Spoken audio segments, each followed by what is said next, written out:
Well, it's time for Community Corner, where we are going to highlight those stories that teach, inspire, and help us to learn a little bit more about our neighbors right here in Metro Atlanta. I'm Ron Jones.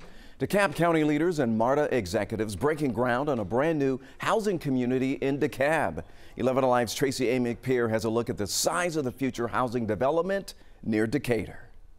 This development will bring hundreds of affordable units right here to DeKalb County and right next door to a MARTA station.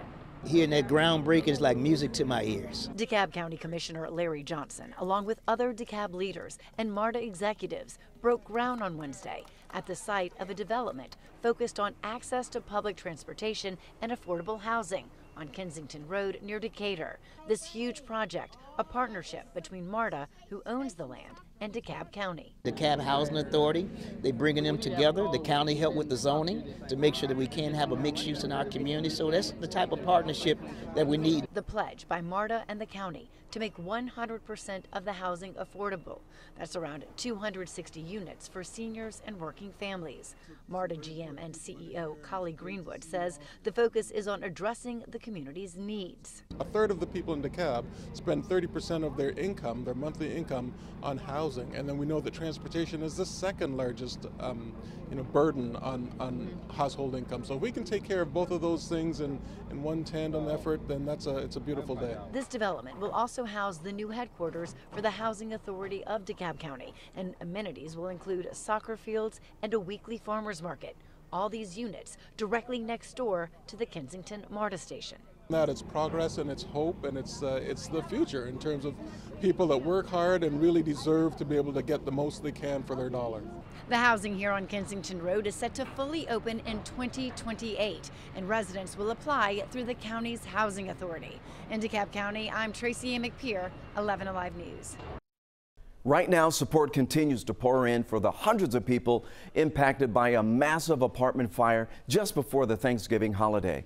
An organization out of Alabama is actually helping those fire victims right now.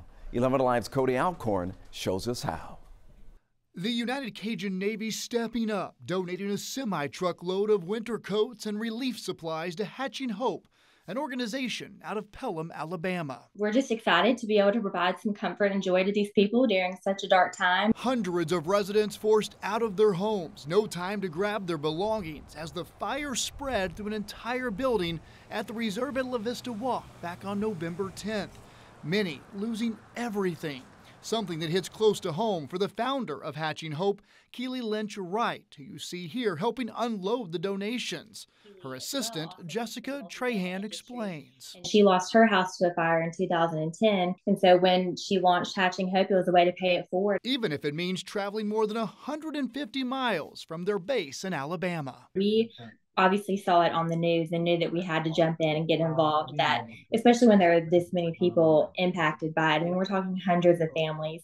We knew that we needed to do what we could to just bring some comfort and joy to them. That's what we're here for. We're here to serve in times of crisis.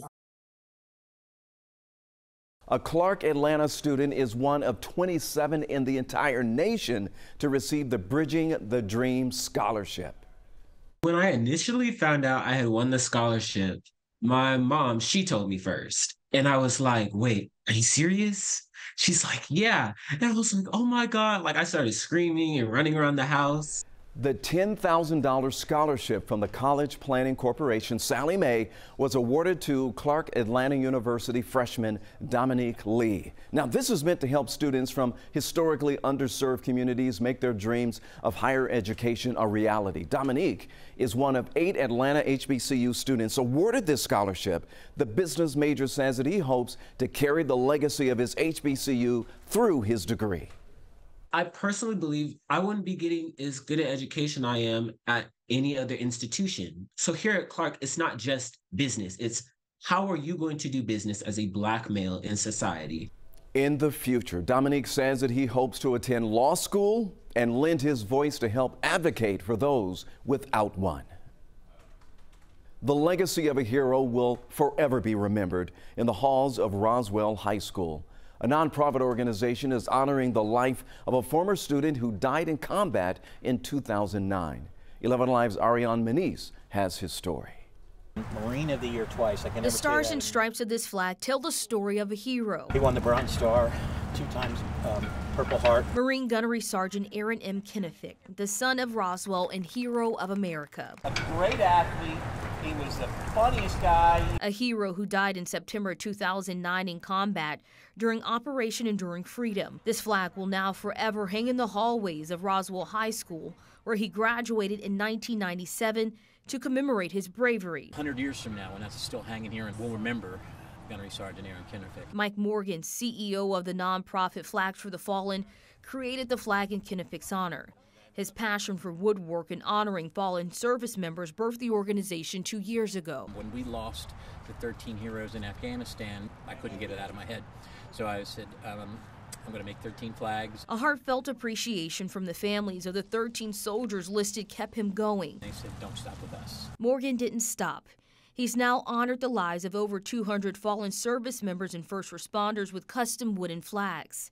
He says the flags represent for the families that their loved one won't be forgotten, like the family of Gunnery Sergeant Kinnifick, who donated the flag to the high school. I hope that our students will be able to truly embody what it means to serve and protect our country. Which will now serve as a reminder to the students of today about his bravery and courage. To be able to have something that our students can see, and to see how those that have fallen before us, how they're paving that way for generations to come. And what it means to pay the ultimate sacrifice. It motivates them, or they just see what greatness came from another student that walked the same halls as they did.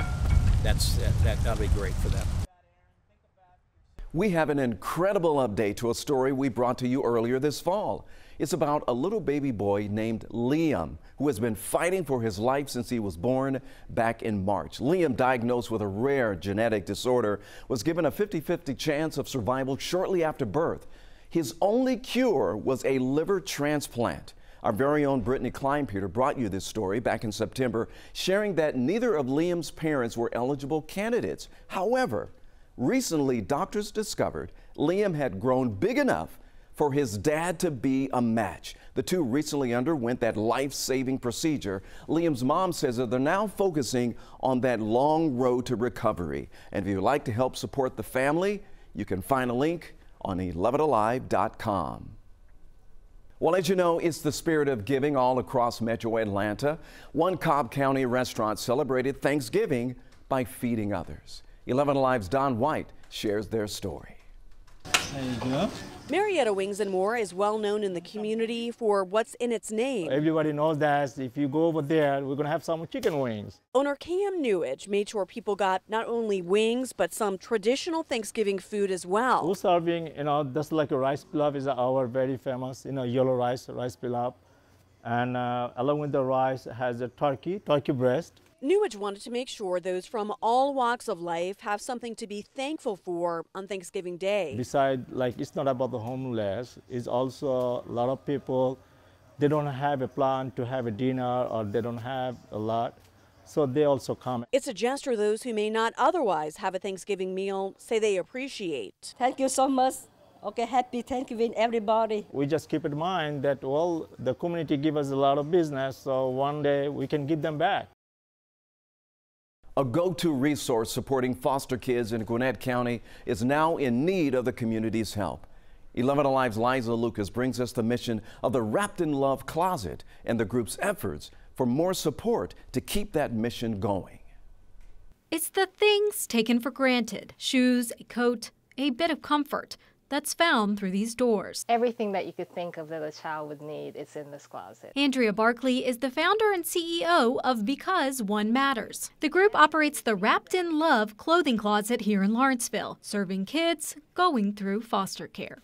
The organization provides clothing, toiletries, toys, books, and more to the children for free, a need that Gwinnett County Juvenile Court Judge Young-Ai Sims sees all the time in her courtroom. Many of these children have been removed from their home, and it's kind of a last-minute situation. They, if they're lucky, are able to grab maybe a trash bag and throw in some clothes. But the clothing closet about more than just the basics. This closet is helping them to feel comfort, feel love, and give them a little bit of dignity. They're able to come here, they can get some clothes, some toiletries, for the younger kids, toys, something that make them feel a little bit more comfortable. But that source of help faces its own uncertain future. The building which houses the closet recently sold, and the group must now move by the end of the year. We're in a crisis. If we don't find a place that we can afford or someone donate to us, we will be forced to close our doors. With the holidays here, Andrea says the need is high, but she's holding on to hope that a helping hand will come through. Without this resource, it's going to have a negative impact on the community that we serve because the families, they need us.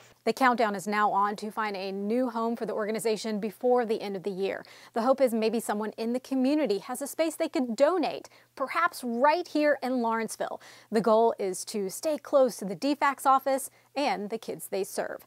In Lawrenceville, I'm Liza Lucas, 11 Alive News.